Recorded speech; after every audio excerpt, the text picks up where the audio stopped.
Business Source is proudly sponsored by JCH Communications. When it comes to marketing, we mean business. From websites to videos, we can guarantee you a return on your investment. Take a look now on our website at our video, www.jchcom.com. Welcome to Business Source, brought to you by Connecting Business, the show that gives you authentic conversations to help your business. As usual, there's no smoke and mirrors, just real people sharing their experiences. And I'm your host, Lee Nightingale, and today I'm delighted to be joined by an amazing person, Tim Ash. Tim is an awesome key speaker, advisor, trainer, as well as being an author of a hugely fascinating book called Unleash Your Primal Brain, which I'm really looking forward to getting into. So let's get into it. Tim, hi, welcome for joining us. Hey, Lee, it's my pleasure to be here. Thank you. Tim, you have such a fascinating background and career history and education path, and I'd love for you to roll it back for us and just give us a brief look into time, if you will, over your career, including what looks like a phenomenal education at San Diego University. Yeah, absolutely. Well, I'll start at the beginning. I was born in Moscow in the USSR, and we were one of the first wave of, I guess you'd say, Soviet Jewish emigres that were allowed to leave the country. This is early 70s. And we ended up in the US, and my parents were both civil engineers, which was kind of like the software engineering of its day, a very portable profession. So they had a good second career in the US, working with large construction companies. And I moved around a bit when they worked, and was on the East Coast of the US. And then I got a full ride UC Regents academic scholarship at the University of California, San Diego, UCSD. Nice. And it's a school with an amazing backstory of its own. It was started in the 1960s as a graduate school for the hard sciences. So they recruited a bunch of Nobel laureates in physics, chemistry, biology, Fields Medal winners in math.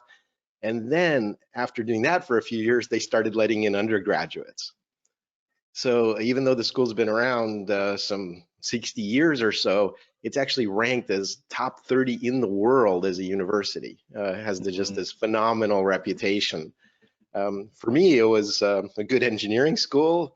It was about 5,000 kilometers away from my parents on the east coast of the US, and it had a nude beach next door. So it was kind of a Well, I was no-brainer to just go there. about to say, I mean, San Diego is a place that we've both got huge familiarity with. I traveled there over the course of 8 years with WebSense, the technology company I was working for, and it's really not a bad place at all to spend your time. The beautiful sunshine, you get that mist that rolls in the morning, 10 a.m. that burns off, and it's just another sunny day in Southern California. Yeah, great beaches, just such a wonderful part of the world to be. Well, and we're recording this in January. Today it's unusually warm, but still it's going to be 27 degrees today and sunny. So just to make you feel jealous back in jolly old England. Yeah, and we're at about 2 or 3, dropping down to like -1 or 2. Yeah, So and so when yeah, I was what did you study there? well, I had double majored actually in computer engineering and cognitive science. So I always describe it as the software and the wetware. Uh, UCSD was very interdisciplinary, so the cognitive science department had a lot of different influences. It was in the psychology department at the time, but later became its own top department. And I stayed on at UCSD for a graduate school. So I got my master's, advanced to candidacy for my PhD, and spent 7 years in the PhD program in computer science there. My work was focused on what was called neural networks, or machine learning these days, artificial intelligence. Mm. And basically, it's combining teaching computers to learn from example with a kind of brain-like structure, if you will. And back in the day, we were working on the algorithm side, how to teach the computers to learn. What was missing were the big data sets Obviously, with the advent of the internet, that's no longer a problem. So now the field of AI has really taken off because you have both the algorithms and the data to train them on. But that, and we obviously deal with big data with handling CRM and Salesforce and everything, but browsing habits, that can only give you so much in terms of, well, this person's made this decision to do that action on this website, probably because of these reasons. Do you think that really gets you inside their brain in terms of what makes them and their overall thought process? Well, I think the algorithms can capture a lot of nuanced information. They are a black box, and I have some ethical issues with that because they can build in human biases from the data they consume, or Mm. things that are socially unacceptable, like discriminating against a certain class of people. But they are able to tease out really nuanced stuff. For example, if you ask people, this was just some study that I read about just this week, to look at someone's face and then say, is that a Democrat or a Republican in the US? Okay. The people do slightly better than a coin flip. They do 55% accuracy. So not much better than a coin flip. Well, it turns out that neural networks trained on faces from dating sites where people talk about their political affiliation can basically predict your party 75% of the time, way better than humans can. So imagine, I can look at your face and I can to say you're a Democrat or you're a Republican with much higher accuracy than human beings. That's Wow. scary. Gee, wow, now we're really going down a rabbit hole because I've watched The Great Hack and a couple of other programs that talk about the way these social media companies are using AI, and particularly the likes of Facebook, etc., Cambridge Analytica, and this is why I don't really post very many photos at all on social media, and especially none of the, hey, here's me at age 7 and 10 years later, here's me now. When you're just giving them free of charge AI data, and all these photos of faces and how they progress, and so yeah, I'm not a fan of contributing towards that, although obviously I understand the more you do contribute, the better the AI can possibly be. Yeah, well, there's definitely some ethical questions about it. And I know a couple of friends of mine, Kate O'Neill and Stefan Hamill, are working in that area. And I think as business people and as marketers, we're all responsible for keeping that top of mind whenever we Mm, use these kind of systems. I'm not okay with them running open loop without human supervision because you get things like we have in our political system, and that's not just in the U.S., but extreme polarization due to yeah, algorithms and such, and destroying the very notion of truth or factual information. That's a yeah, deadly thing for democracies to be playing with. yeah. I think in my mind, what I'm okay with is, to a degree, giving me targeted ads based on the things that I've been searching for, so long as those things aren't guns, violence, weapons, or that kind of thing, revolutions, I wouldn't necessarily say, but Insurrections. terrorism, and that kind of stuff. I'm not okay with that. So, I think, and I guess this is where they're battling over. Who makes that decision on what people can and can't see? It's either freedom of speech and it's everything, or you're restricting it. But I think as a global species, we have a right to protect the masses of the species against people that want to look at and research, things that they shouldn't really be doing. And I think the social media platforms have a responsibility for cutting that out. Yeah, I think there's a movement starting right now in academic and technology circles to make data privacy key. So the idea is you have a lockbox with all of your data, and if somebody wants it, you can say, okay, I'm going to open up this subset of it and give it to you. But basically, you're always in control of your data instead of other people data Mm, mining you and strip mining you. I yeah. think that's a step in the right direction for sure. Yeah, definitely. So the cognitive science, computer engineering, PhD, What next? Once you'd completed all that, what was you thinking? How did you try and harness all that information and think, right, this is what I'm going to do next? Well, I actually didn't complete it. So 7 years into the PhD program, I was 29 years old, and I said, I'm not going to start my fourth decade on this earth still in school. So I quit and I started my first company. And I didn't need a PhD to do what I do. Computer science PhDs are really only good if you're going to be teaching at a world-class university, and that was never my path or intention. So I had worked at the larger companies. That didn't feel like home psychologically either. So I had that entrepreneurial itch and took down 200 square meters of office space, got an internet connection, and started my first business, an internet agency to help launch new .coms. This was back in Right. 1995. And so I've been riding that entrepreneurial roller coaster for 25 years now, from the very early days of the internet, and I've seen a lot. So I started applying everything I knew to marketing, essentially to internet marketing. And we drove traffic to websites, we helped build websites, we helped launch new startups that get them venture capital funding and so on. And what we focused in on after a while was not driving traffic to websites, which is what most people were doing, but making the websites themselves more effective. So I guess you could say my agency, Site Tuners, was a pioneer in the discipline of what's called conversion rate optimization or landing page optimization. And along the way, I wrote a couple of best-selling books on it. This is the second edition here, Landing Page Optimization. And it's been translated into 6 languages and sold 50,000 copies, which for a business book is pretty solid, I understand. So Nice. it's kind of, I'd say, the Bible in the field. And we created over $1.2 billion in value for clients like Google and Nestle and Expedia, on down to much smaller, nimble companies. Wow. I mean, and you were there for like 19 years or so. Um, so, I mean, we're talking, I guess, it would, like you say, one thing is driving traffic, getting that traffic to actually engage with your content and knowing, looking where they're going. I mean, even so much as cameras, actually watching people's eyes and where they're going, where their mouse is. Does it hover over a certain area? Are they reading a certain part of the page? Hotspots, I think they call it, Hmm. sort of optimization, and making sure that they do multiple clicks throughout the site, right? And ultimately engage in the content.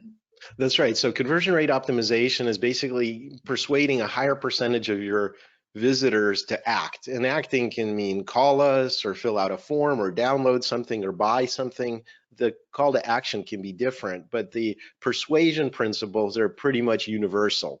And it's a combination of art and science. There's, of course, everything in internet marketing is infinitely measurable, and that's great.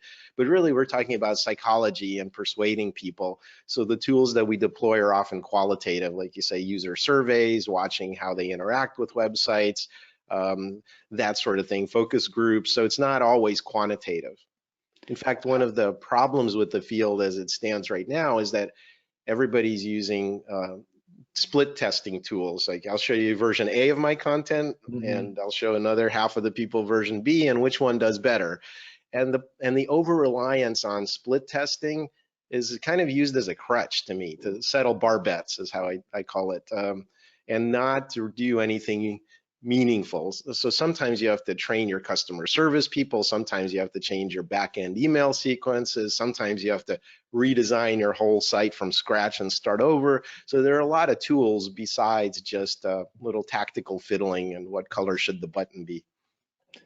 Yeah, right. Because I mean, simply 50-50 or every alternate one gets A, B, A, B, A, B is not a science, right? That's for sure. And you could just be completely unlucky or lucky in your the people you get within your A or B. Well, Um, I would say that testing itself isn't the problem. Testing, all it does is validate, did you have a good idea and did it make things better or worse than what it's replacing? So I have no problem with it at that level. But if that's the only activity you use to optimize your business, that's very restrictive. That's fighting with both hands tied behind your back. Yeah, and I'm really interested because obviously, and I don't want to labor on this because there's so much more to get hold of, but digital marketing and websites and website optimization, landing page optimization. In your professional opinion, does it all change dependent on the type of industry of the business that's got the website? So, for example, your website has is different from my website, and people's behavior on your website versus my website could differ because of a difference in what we offer. So the answer, and you'll hear this from me often, is yes and no, or it depends. On one level, you can, for example, contrast consumer purchases with business to business purchases. At the consumer level, if I buy something on Amazon and I don't like it, I'll return it for free. Mm-hmm. In a business to business setting, if I'm making a decision about some invasive technology that I'm going to run my whole business on, the stakes are much higher. So there's a level of organizational risk. Our whole company can implode if we pick the wrong system, for example. Mm-hmm. And then there's personal risk. I could get fired if I make the wrong decision about this system. So Yeah. business to business decisions are more complicated and there are more stakeholders, but ultimately we're trying to convince people, and persuasion of people, I think there are some universals in neuromarketing and other areas that you can apply. All of us have a brain. That's ultimately what you're trying to Mm. persuade. So, dumbing that down for my simple brain, if you will, if you're B2C, invariably it's just, hey, here's some great products, photos of the product, just as a description, here's some reviews, here's a buy now button, boom, there you go, versus a B2B where I have to, in as fewer words as possible, explain why they should fill out that contact form to speak to me or pick up the phone and speak to me, because I can't display the product. Of course, you can get customer testimonials, but not quite the same. Right. So the emphasis is different. Again, there's a simpler, as you mentioned, call to action. Most consumer purchases are small amounts of money. So are you willing to do it, or willing to sign up for the trial, that sort of thing. With business to business, there are many stakeholders. There's the financial person that has to pay for it, the legal compliance people have to sign off on it, there's the end users of the system, there's the people that'll maintain it and operationally, and each of them have their own set of concerns. So you really need this kind of role-based website where there's each of them are getting their needs met and you're speaking directly to them. So that's part of it. The other thing is that it's a much higher risk for me to try an expensive product. It's very hard to unwind that. So if I Yeah. switch accounting systems at my company, I can't just go back to my old one tomorrow if I don't like it. So there's this unknown and risk factor, like, and that you have to get people over the hump with things like testimonials. But testimonials from people in my exact situation. So for business to business, it's important to have targeted testimonials in each of the industries you're trying to persuade. Gotcha. And now, did that lead to your involvement with the Digital Growth Unleashed conference side of things, where you were, I don't know, is it coaching, training about the complete customer journey? Do you want to just share a little bit more about that events conference side of things? Yeah, so about 10 years ago now, I started a conference series that was focused on conversion rate optimization, on making websites more effective. And it was the first industry-wide conference that brought together practitioners, agencies, people inside of companies, as well as all the vendors. So it was a big tent approach to it. And we ran it. We used to have 3 shows a year in the US, but now it's one show a year in the US, one in the UK, and one in Germany every year. So it's still going on. And about 3 years ago, we rebranded it to be Digital Growth Unleashed instead of Conversion Conference, because Conversion Conference, like I said, had become too narrow and people were just talking about that green button, orange button testing, I call it, just very tactical stuff. Yeah. And to us, it was about growing your whole business. So everybody in the business is involved in optimization. And so it was a refocusing of it, but to broaden it out, but rather not refocusing, but broadening of the focus, but still the emphasis is on making web experiences more effective. And I was involved with it for 10 years. I chaired it, but I stepped out of that a couple of years ago, along with selling my stake in my agency, Site Tuners. to focus on keynote speaking, my new book, as well as solo advisory consulting, which I enjoy very much. That book, Unleash Your Primal Brain. We're going to get into that in just a minute. Wow, that's got to have been.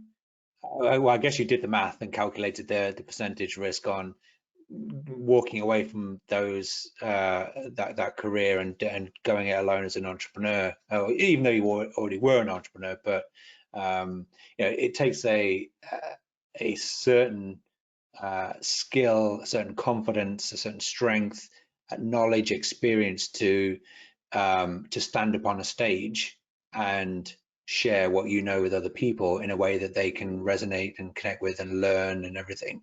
We've all been to so many conferences where you just stand there and most people are actually on their phone because they're not engaging with the speaker, they're just talking drivel.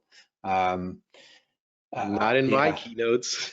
No, I don't imagine so, because let's well, from that experience though, from Site Tuners and Digital Growth Unleashed, what were your key takeaways from that? What did you think, right, okay, starting out for myself now again, I need to make sure I do ABC. That's a great question. What really motivated me was, well, it's a blessing and a curse, but I do pretty well at whatever I put my mind to, and I'm pretty stubborn and not afraid of hard work. So over the years, everything I've tried has panned out to some degree. But I really realized that running a professional services firm, which a digital agency is not my highest and best use on the planet. I mean, I don't care if you're a tax attorney or a LASIK eye surgeon or a digital agency head like I was, but essentially you have problems of clients turning over all the time and keeping your employees happy. It's about as complicated a business model as you can get. Short of running live conferences, that one also has moving parts and time pressure and a bunch of Yeah. external factors you can't control. So I had been playing with the two most complicated business models out there, professional services and live events. And then I kind of fell into both of them. And so I had to really step back in midlife and say, what am I good at? What's my highest and best use? What can I make money at? What do I enjoy? All of those things combined, there's a Japanese concept, the overlap of those is called your ikigai. So my purpose on earth, if you will, how should I express it best? And it came back to what am I good at, which is that evangelism, insight, training, education, solo consulting, where I can work one-on-one and really get things done with decision makers and executives. So it was a very deliberate step away from running a professional services firm. And even though for about 3 months there, I felt kind of like a turtle without a shell. If I'm not the CEO of my agency, what am I again? But I'd had, like I said, about a 25-year career in this. I knew I'd be successful. I'd keynoted at over 200 events around the world and on stages as big as 12,000 people. So I knew it's not like I was starting from scratch by any means. Right, yeah. Yeah, gotcha. And so you presumably brought all of that knowledge, experience, thoughts, insights together, and used your education to unleash your primal brain, right? Which, Yes. do you want to just explain the concept of that before we dig into some of the amazing details in it? Well, sure. I guess maybe the best place to start is talk about why I wrote it. I guess you could say I came full circle. So I started in cognitive science and persuasion, how the brain works and learning. And then I took that into marketing and I ran my agency and we created all this value for clients. But I realized that we're just moving money around. In some sense, if you're running a marketing agency, you're making one company more effective at doing something and taking the money from their competitors and putting it in their wallet, right? So Yeah. it's not like we're curing cancer or doing something, meaning of life stuff here. So I wanted to just broaden all of these insights that I got from my marketing work and bring it to the general public. And back in the US, we had this amazing book and TV series by an astronomer named Carl Sagan. It was called Cosmos. And Carl Sagan was like, made it easy for the public to understand. It was like billions and billions of stars, that kind of thing. And I wanted to do something like that for the human brain because I saw all of these different takes on it from neuroscientists and marketers and economists and habit change people and personal growth people. Everybody was talking around the elephant, but nobody was seeing the elephant. And I wanted to say, look, the red thread through all of this is evolutionary psychology. The brain didn't just pop into existence. If you want to understand it, you have to retrace the whole evolutionary arc to understand what makes us behave the way we do. And I wanted to bring that to all people, not just business, but for relationships and personal development in a very readable way, without any of the studies or footnotes or graphs and arrows and tables. So it's a very readable distillation of that's at the same time pretty ambitious. I'm not Yeah. dumbing things down. I've read the book, and there was a part in there where I was like, is he telling me that I actually don't need a brain? Because there's part of the animal kingdom that we didn't have a brain, then we got a brain, but we could probably do away with it now. I don't know. What's your thoughts there? How did you get to that summary? We need a brain certainly if we're going to survive. Brains really evolve for the challenges of moving through the environment. If you're a plant and you just plant yourself and you grow, you can sort of adjust to the local environment by facing the sun or sucking up water through deeper roots or healing wounds by having sap cover them. And so they're intelligent responses that help you survive, but that's not the same as a brain. The brain is needed because things that are changing quickly in the environment through which you move through, you need to adapt to and respond to. And so that's the basis of it. So insects have a brain, but plants don't. And anything more complicated than an insect definitely needs a brain. Okay, so this is where I want to get into the book some more. The difference between our primal brain and conscious brain, because it sounds like there's stuff that's pre-programmed that we through the history of time, and then there's stuff that actually I can control. Yeah, I start the book. My first chapter is The Lie of Rationality. In Western thinking, back to the days of Plato and Socrates, we have this notion that there's this wrestling match between the wild animals of our emotional brain and our logical brain, and that really the highest achievement of human beings is to be logical and rational and have conscious thought. It turns out that's not true. So what I'm trying to do is rebalance the scales and say, look, 95% of what got your ancestors here was that primal brain, the one that's fast and makes quick decisions and works tirelessly and automatically on your behalf. And that's the one that actually initiates actions and makes decisions. The conscious brain can't decide. It can provide you with options, and that's it. It can't pick among them.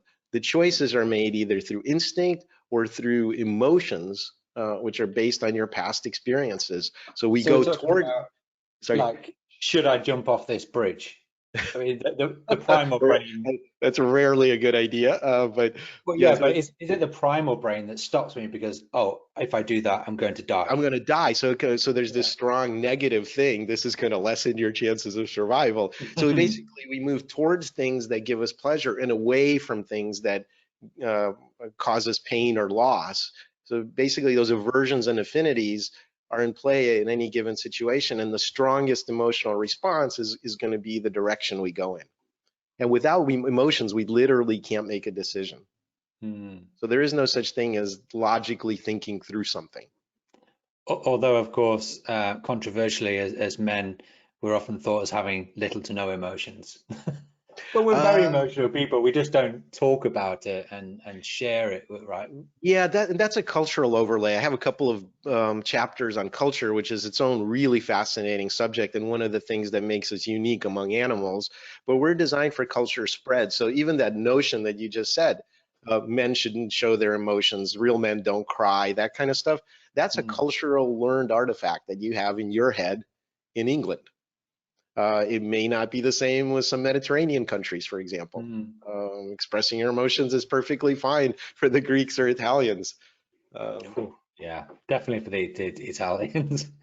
So do you, do you think we're able to, I'm pretty sure I know the answer to this, reprogram our brains because of these neurological pathways to change our habits? So, for example, like if I've smoked for 20 years, do I have the power in me to reprogram my brain to say, I don't smoke anymore and I'm going to stop smoking and over time? And I don't just mean an instantaneous thing, right?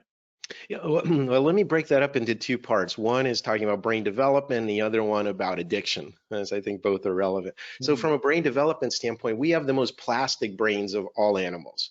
A lot of animals come out pre-wired. A giraffe can drop out of its mother and within a half hour to an hour stand up and on the first day walk and follow mom. Okay, that's pretty good pre-wiring. Human beings are useless blobs. As you know, you have a young kid, they Yeah. fart and sleep and cry, and that's about it. So our development takes a long time, and we're busy pre-wiring our brain, or not pre-wiring, wiring rather, and learning by watching people around us, since we can't actually interact with the world too much. So human brain development doesn't actually end till our mid 40s and isn't substantially complete till our mid 20s. I have a couple of teenagers in the house, and let me tell you, their brains are not wired yet for impulse control and a lot of other emotional control things. So, we have the tabula rasa, or blank slate, and we learn from our surrounding experiences, but that takes a long time. So there's that aspect of it. Once you get older, it's actually harder to change habits. There is a study that a lot of our habitual things, like if you haven't tried sushi by the age of 30, there's a 90% chance that you never will, kind of stuff. So we get kind of set in our ways as we get older. And it is harder to change things when we get older, I'd say. The other, sorry. Interesting, because that very same analogy, I learned to eat sushi over the age of 30, and prior to the age of 30, I could not stand a glass of red wine, and yet I do now in my mid 40s. Because I trained myself. I thought, well, I understand I'm supposed to drink red wine with red meat. It's supposed to enhance the flavor. I want to get the best flavor possible. So I'm just going to push myself through and keep trying red wine. And now I couldn't be, if I was being honest, I wouldn't sit here and say, that's amazing. What a wonderful bottle of red. I just go, that tastes nice. That tastes all right. Or that tastes not so nice, and I know what I like and I don't like. I don't know why, and I can't describe all the flavors and smells and all of that. But I have programmed my brain, if you like, and myself to like fish and Right. red So wine. that now we're getting into the realm of either willpower to override certain things, which we can do, but that comes from our conscious brain and our reserves of executive function, the ability to override things, to kind of keep an overwatch on them, declines over the course of the day. For example, there's a famous study of Israeli judges who are much less likely to allow parole for people if they're hungry. So you want to get them at the beginning of the day or after lunch. Otherwise, your chances of getting paroled go way down because they're they don't have the glucose in their brain to make good decisions anymore. So willpower only takes you so far, and it runs out pretty quickly. So now we're getting into habits and addictions, and I would say that here the news isn't as good. It's very hard to override our kind of neurochemical helpers, substances in our brain like dopamine or oxytocin or endorphins. They are pretty much rule the show, and especially if you start introducing them from outside. Our brains produce all of those substances for survival reasons, but if you get dopamine from cocaine, or you get oxytocin from Molly in quantities that are 100 times stronger than what your brain produces, you've permanently dampened your brain's response to normal life, and then addiction is a horrible consequence of that. Yeah, interesting. Because that was in fact partly my next question about our brains learn from repeated events; they become habits. So my sport is golf, and they say, muscle memory, to Mm-hmm. keep repeating, to do something, to do something, to do something, and also not just the swing muscle memory, but your whole pre-shot routine and Hmm. Hmm. your whole practicing ethos, the amount of time you get to the golf course prior to teeing off, your warm-up process, repeat, repeat, repeat, repeat. Yes. Because then it just becomes habit, and it's all fine. And you can, once you become comfortable with all of that, then you can kind of start to take on board other things. So if I take, say, me as an amateur golfer, I go to my golf course, I play, there's just those people that I'm playing with on the golf course. Maybe there's people on other holes around, but there's very little noise. But if I hear a leaf blower going off or a car drive by, I'm very aware of that. Hmm. Um, Hmm. whereas you take a professional golfer and they've now been able to block out tens of thousands of people in the crowd, and uh, beer vendors, food vendors going on, cheers and roars and everything. They because they've programmed their brain to the process of everything they do. That's they were able to sort of widen that normality, and but it takes a bit of time to adjust Yeah. um, for that to Yeah, I become would say normal. that it's really a lot of things are through habit and through experience, and each one of those experiences is a learning event, and we pull out information. There is a general theory about how we learn. The four stages are unconscious incompetence. I don't even know what I don't know. Conscious incompetence. I know I suck. Okay. Conscious competence means I know how to do it, but I have to think about it. And then finally, in unconscious competence, which is mastery. Like you say, at some point it's just Yeah. in me and I don't have to think about it. That's why a chess master can look at a board configuration and instantly tell, everything they need to know from that, because it's inside of them and they don't have to think about playing out the different variations in their head anymore. Mm. So that's certainly true. The best way to learn, this is true of physical skills and kind of book knowledge, if you want to call it that, is actually to get a good night's sleep immediately afterwards. So staying up all night, burning the midnight oil, as they say, to do better on your exam the next day, or even, like I said, a physical skill. If you've been practicing your golf swing and you don't get a full 7 to 9 hours that night, you won't learn the physical skill. So Mm. basically, sleep pushes out unneeded stuff. It locks in the stuff you need and integrates it into long-term memories and fuses it with your prior life experience. And it creates room for new learning the next day. If you bottleneck that process by shortchanging your sleep, you don't get any of those benefits. Well, that and probably 99% of those that golf tend to have a beer or two after the round, so thus destroying their short-term memory, right? The 19th hole, right? Yeah. The But and clubhouse. speaking of memory, then, so obviously there's these quiz masters that are on these shows and do professional quiz events. Because you believe, and I agree, use it or lose it. You learn something. And I think all the stuff that I learned at school, probably 90% of which I've forgotten. There's certain stuff that I remember because I have chosen consciously to keep using it, but the rest is forgotten. So these quiz masters, they are absorbing this information, and because they're regurgitating it and using it on a frequent basis, going from quiz to quiz to quiz to quiz, I know that answer, I know that answer, I know that answer.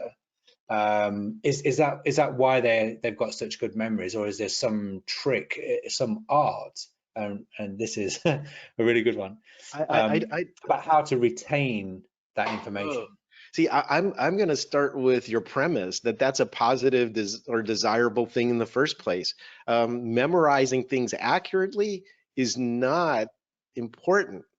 The purpose of memory, and I talk about this in the book, is not to be accurate. There is no black mirror like that. I don't know if you're familiar with the episode where there's like a life rewind and you can go back to any point in your life and replay it. There's no such thing. You couldn't possibly remember all of the information impinging on you every second of every day. So you throw most of it out. So the one thing to understand is that our brain is an ignoring machine. It ignores 99.9% of the non-actionable stuff. And even what it chooses to remember, again, may not be committed to memory if we don't sleep. And then over the longer term, if it's no longer useful, it fades away very quickly. So the purpose of memory is to help us survive. It's not to be accurate. So I'm not in awe of somebody that just spends their whole life trying to memorize things accurately. That's not the point. It's to increase our survival chances. And usually memories are formed in the presence of strong emotions. So multisensory experiences with strong emotions attached. First time you rode a roller coaster, you'll remember that, right? Wind whipping through your hair, people screaming around you, G forces conspiring with your inner ear to evacuate your lunch. I mean, that was a lot of really, really strong sensory inputs and emotions. And you'll remember that. But tying your shoes, do you remember the first time you ever tied your shoes? Probably not. You've done it 1,000 times and it has no strong emotions associated with it. So Mm. memory is very selective, focused on strong survival events, and is not accurate at all.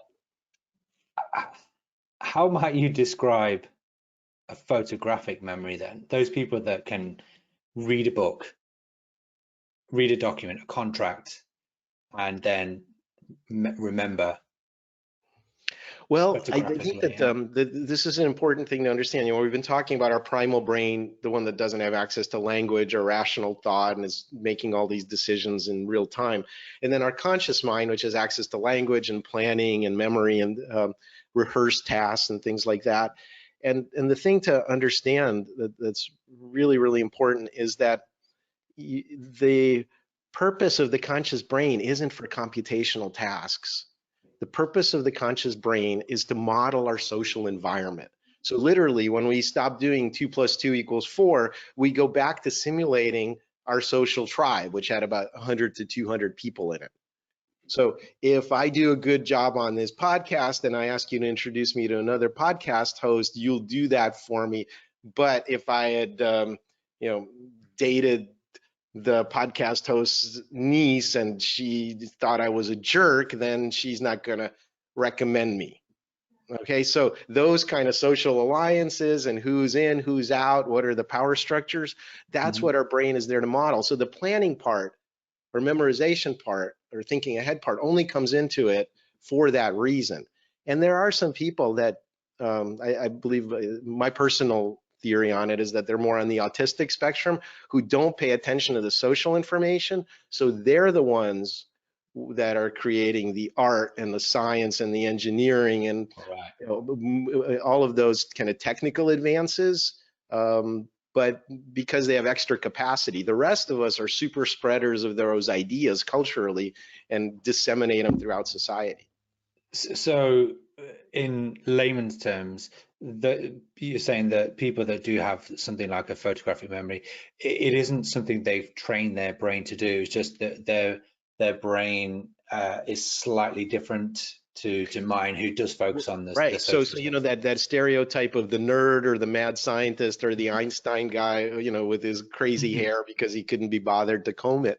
I think there's a truth to that. In other words, I think some of those people are on the autistic spectrum to some extent, and they have such strong social inputs that they actually scramble the signal to allow themselves to cope with it. That's basically the mechanism. They take a face and turn it into a Picasso Cubist abstract, so they can't read minute micro expressions anymore. They go nose, eye, mouth, but they're not a unified object in their mind.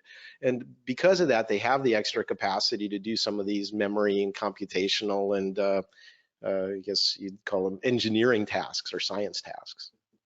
Again, that's my Yeah, personal view of it, not backed up by science. fantastic. And finally, Tim, do you believe it's possible to teach an old dog new tricks?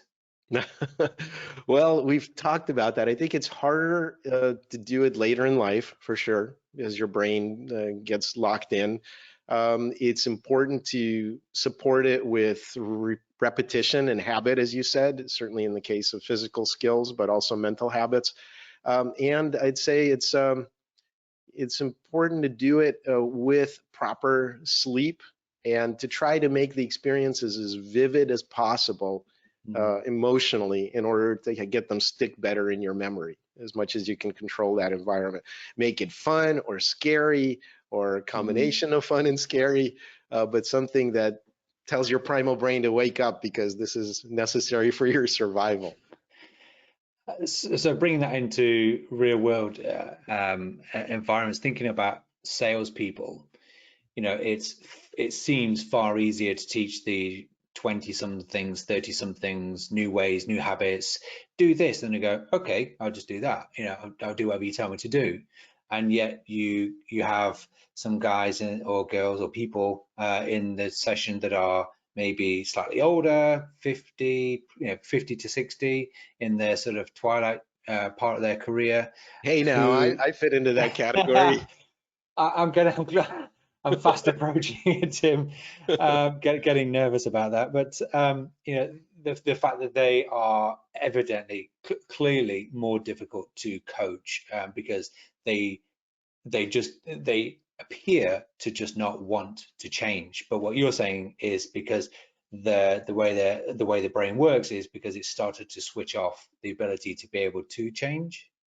Right. Well, again, it's plastic, so it can take in the cultural and specific information about your immediate environment and your tribe around you and your physical environment. That helps us learn. So we're not pre-wired. But once that stuff's locked in and you're taking advantage of that local and cultural knowledge, the learning slows down quite a bit. But I think as we get older, the compensating thing is that we can extract these larger, deeper patterns of things. And so I think the focus shouldn't be on new skill learning. I'm not going to learn how to play my kids' video games. It's just not a good investment of my time. But learning general frameworks that are applicable in a broader range of circumstances, and that helps you to compensate for the lack of specific skills or knowledge. So I guess you'd say it's the trade-off between skills and wisdom. And you do definitely extract some of that more general stuff as you go through in life. Fantastic.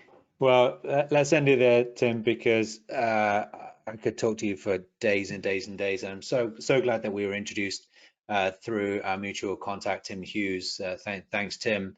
Really Great guy. enjoyed really enjoyed getting to know you, and I'm fascinated by the book. Definitely going to be keeping an eye. Yeah, there we go. There's the book, by the way. And if you're interested in the book, it's available in ebook and audiobook, which I narrated, as well as the print editions coming out in April.